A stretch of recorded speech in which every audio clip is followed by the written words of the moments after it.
जिया जी जैसा डॉक्टराइन रहल, कौन रोगी पहुंच गई तो ज्यादातर डॉक्टर अल्लाह लगा से पहले नस से करे। डॉक्टराइन के पकड़े के नस दूसर पकड़ लेली दूसर। अब एहू में तो लोग के हंसे एहू में हंसे वाली तो लोग के बात मिल गई।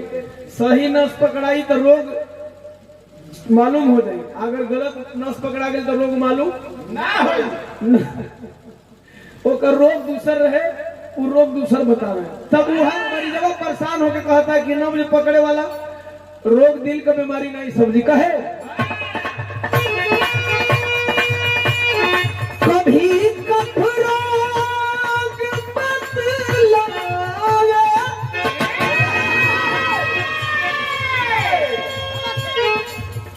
कभी तासीर गर्मी की, कभी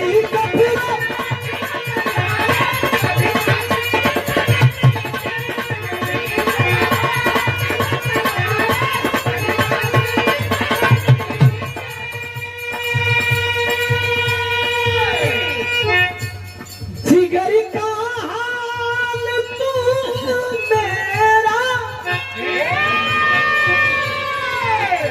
क्या जाने अदारी